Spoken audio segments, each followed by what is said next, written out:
All right, next up, what's one piece of advice you'd have for youth coaches in particular?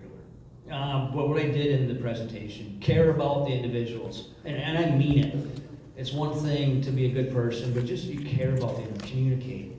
I loved in Tampa, John Cooper and I kind of had the good cop, bad cop, where he would hammer the guys in the morning, rightfully so, and then he would look at me and like he'd pick him up in the night meeting, and I would, and I purposely would go around the room in days, carrying my tea, and I'd literally just sit and talk to guys, and that was not an accident, it was on purpose. And it's the same thing.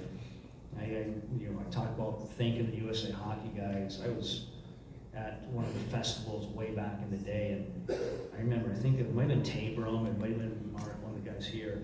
Literally, he's talking to us. It's like, when you go back to your community, you're the hockey guy. And that's how it grows. And I lived in Des Moines, Iowa. I lived in Tampa, I lived in Detroit. I would go out with my boys, and I took so much pride in practicing with the guys, but getting to know the kids. Watching my 2008 played for Little Caesars this year. Had an unbelievable run. We went to the national championship game. Literally, Steve calls me in, Eisman, he fired me. The rest of it was blah, blah, blah. All I could think about was working with the '08 Little Caesars team. We're gonna be the best at this. And I dug in and cared about the boys. It was so neat. So just care about the individuals and be sincere with them. All right, on the concept of same habits, you focus on applying this to team play. Yep. How do you apply the concept of same habits to your approach as a coach? Yeah, one line I always play for your teammate. Set your teammate up. And you saw, when I talk about same habits, these are non-skilled habits. Obviously, what Dylan Larkin and Lucas Raymond can do, and Keith Kucherov, and obviously how Austin Matthews, and Slick Willie, Nylander, these guys are special, world-class type guys. They can do things at world-class, but when they start doing these type of things, these winning type habits, I preach all the time, set up the guy next to you, play for the guy next to you. And again, you talk about these same habits, you can call them same habits, these are winning habits. Again, all the winning I was fortunate enough to be around in junior and the East Coast and college, and we won our first championship in the history of Fair State. And people, what's some of your greatest memories? It's stuff like that, where we finished out of Michigan State, a small school like Fair State. Even my time in Toledo, we improved 59 points from the previous season. It's the most improved points in the history of pro hockey. But it was going to the playoffs, which they hadn't seen in a long time. And in our first round, we played Wheeling in Game 7. We had 2,100 people at the Game 7 at home. We win. We go on and play South Carolina in the next game, Game 7, same thing. We sold out. We get to the conference finals, and we not only were we sold out, there was 2,000 people watching on Jumbotron out. Those are something you can do special because they did it for each other. So I say all the time, winning habits, same habits, play for the guy next to you, or a girl. All right, how do you go about putting lines together? What traits do you look for to pair up that will lead to chemistry? Yeah, great question. We blended a lot, probably overcoached sometimes with coaches. But it led chemistry. We spent a lot of time on chemistry. Guys may complement each other in certain styles, but you call it the modern coaches sometimes. I ask the guys a lot. I think it empowers them. And they might not get the answer they want. They might not get what they want. But just communicating.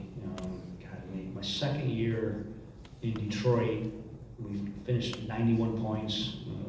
We literally tied with Washington for the last playoff spot.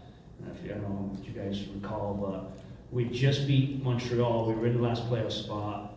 John Tortorella was coaching the Philadelphia Flyers. They were tied at the end of the game. Washington needed the full points. Torts pulls his goalie, even strength. And they score the open netter, we get eliminated. You talk about the fate of the organization. If we would have made the playoffs, I wouldn't be here. I'd be in some island right now, talking about my extension of the Detroit Red Wings. But that year, and get to my point, I would ask Dylan. Dylan Larkin was an absolute animal that year. He was out for 15 games. We went 2-13, and obviously we finished 10 games over 500. You do the math in the internet. So I asked him all the time, "Who do you want? Who do you want?" And sometimes he wanted player A, B, and I'm like, "Well, you got to do enough for him too." You kind of challenge him too. So part of maybe just communicating also on how those lines work. All right, last one. How did you use analytics in Tampa versus in Detroit? Yeah, great question. It's funny. Coop's brilliant. He's smart. No one manages a room better than him. But he was a little hesitant on the analytics. For me, it was just another tool. Plus, he hated the analytics guy. And that's keep that between us two. So it got to the point where the analytics guy had to go through me. I had to okay what it was and then put it on John Cooper's desk. So it was a big part of it.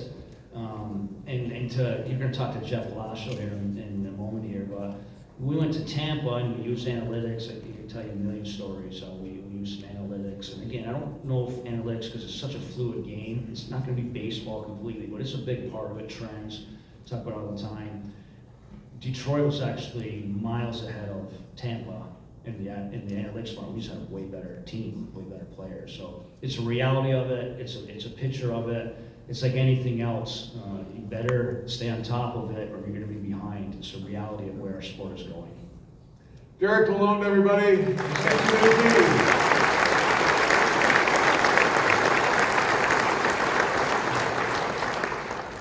got a lot of stuff we got to keep in the room here after that presentation. Yeah.